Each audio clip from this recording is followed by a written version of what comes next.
अगर मैं आपसे पूछूं कि दुनिया का बेस्ट आर्चर कौन है, धनुषधारी कौन है, तो आपके दिमाग में अर्जुन का नाम सबसे पहले आएगा। ऑफ कोर्स पैरेलली फिर कर्ण का भी आ जाएगा, एकलव्य का आएगा, थोड़ा सा गहराई से जाएंगे तो राम भगवान जी का भी आएगा, लक्ष्मण का भी आएगा, और उससे गहराई से चलेंगे तो किम सू जो ओलंपियंस हैं, आर्चर्स हैं, उनका नाम भी दिमाग में आना स्टार्ट हो जाएगा। लेकिन आज मैं बात करने वाला हूं 3 ऐसे आर्चर्स के। अब अर्जुन हो गया, कर्ण हो गया, एकलव्य हो गया, राम भगवान जी हो गए, लक्ष्मण जी हो गए, इतने सारे आर्चर्स हैं अब तक, लेकिन हमने उनसे क्या सीखा?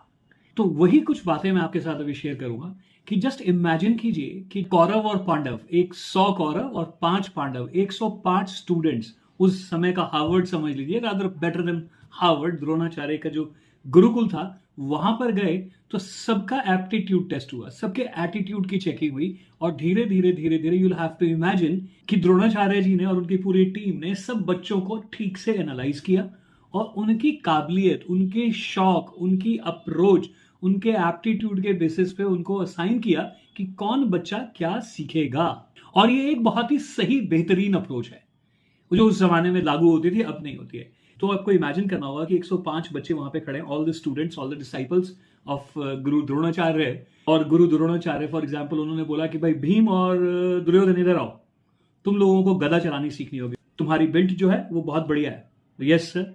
और ऐसे करते करते वो अपने हर डिसाइपल को बता रहे हैं कि उनको क्या सीखना है, क्या करना है। और इस तरीके से अर्जुन की बारी आ गई, अर्जुन की टर्न आ गई। और अर्जुन को देखने के बाद द्रोणाचार्य ने कहा कि मुझे तुझे देख के लगता है कि you are going to be the best archer in the world. And Arjun surrender, sir as you say. So my dear friends, जब एप्टीट्यूड टेस्ट सबका हुआ ना, तो अर्जुन कुड हैव बीन, ये मेरा गेस है, बाकी तो मैं था नहीं उस समय, Arjun must have been a student who simply surrendered to his teacher, his coach, his mentor, कि yes sir, as you say, because आपको ज्यादा मालूम है, मुझे जैसे जैसे कहते जाएंगे, जैसे जैसे करने को कहेंगे, मैं वैसे वैसे करता चला जाऊंगा। Surrender, that's it. अब बात करते हैं कर्ण की। कर्ण में भी पोटेंशियल की कोई कमी नहीं थी। उसका डीएनए सूर्यपुत्र और उसकी माता जी पृथा या फिर कुंती, डीएनए में कोई कमी नहीं थी। तो उनके अंदर जो है ना, वो जो उबाल मारता था, I have to be a big warrior, I have to do something big.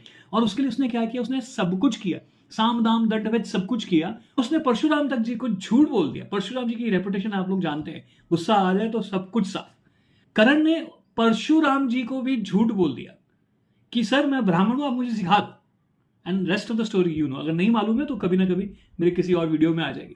और तीसरा स्टूडेंट एकलव्य। एकलव्य के बारे में बहुत ज्यादा नहीं जानते, लेकिन एक बड़ी इंटरेस्टिंग बात बताता हूं कि Eklavya wanted to be an excellent archer, not to fight, not as a warrior.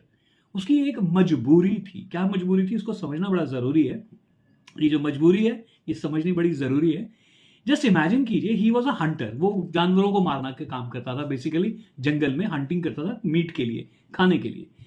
अब आपको थोड़ा सा सोचना होगा, जस्ट ये एंगल बड़ा बड़ा इंपॉर्टेंट है। आपको इमेजिन करना होगा कि एक हिरन जो है वो जंगल में दौड़ रहा है और उसके पीछे एक आर्चर लगा हुआ है, पूरा एम बना रहा है, और दौड़ते हुए हिरन को एम करना, मार गिराना is not easy, actually not easy at all.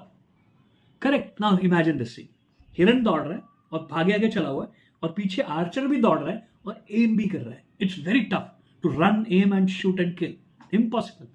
But होता क्या है कि आपने शूट किया और तीर जो है वो नहीं लगा, लेकिन अब आप तीर उठाने के लिए रुकते नहीं हो, because you are after the hunt. Scene carry on होता है कि हिरन दौड़ रहा है, आप पीछे पीछे दौड़ रहे हो, आपने दूसरा तीर निकाला, पुल आउट किया और फिर छोड़ा।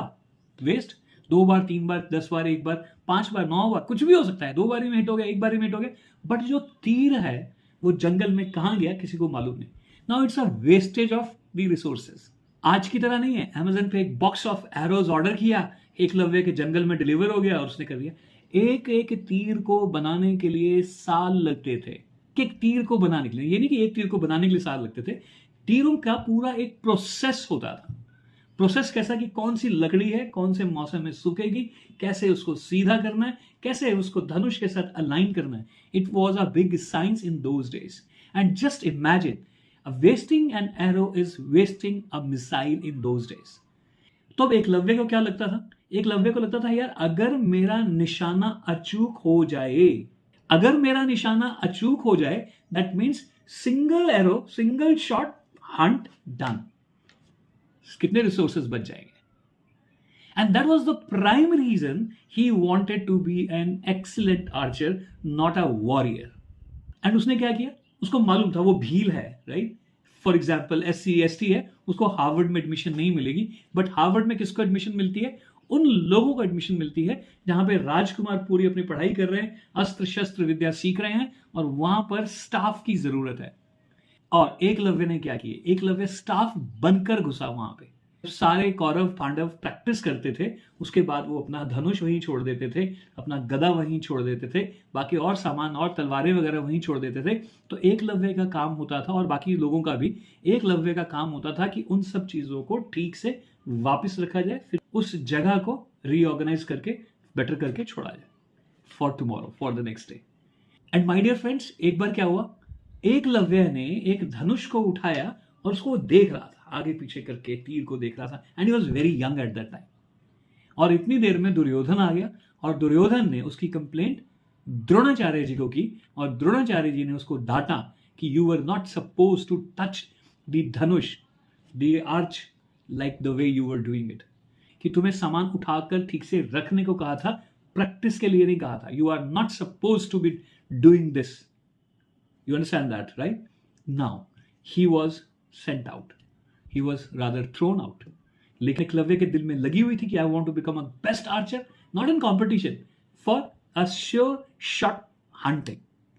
अब उसने क्या किया, बाकी की कहानी आप लोग जानते हो. उसने द्रोणाचार्य जी का एक बस्ट बनाया, और फिर उसके सामने प्रैक्टिस की, और पूरी दुनिया को महसूस करा दिया he is one of the contender to Arjun. अभी हमें इन तीनों आर्चर से, इनकी कहानियों से क्या सीखने को मिलता है? You got to be a learner like Arjun.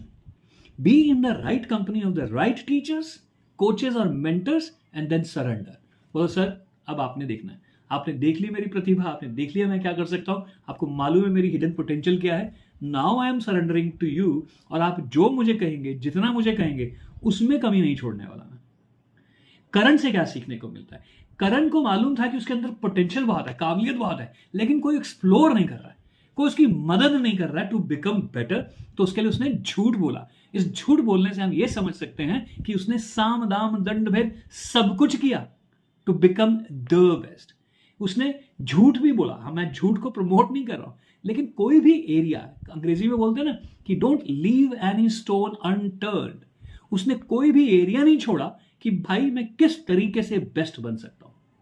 दोस्तों, फर्स्ट इज सरेंडर कीजिए. सेकंड इज कोई भी एरिया नहीं छोड़ना है कि how to become better than what I am today. And third, Eklavya. Eklavya से सीखने को यह मिलता है कि how to utilize the resources to the core. जो है उसमें बेस्ट कैसे कर सकता हूं, जो अवेलेबल है उसको मैं किस तरीके से मैक्सिमम यूटिलाइजेशन पर लेकर जा सकता हूं.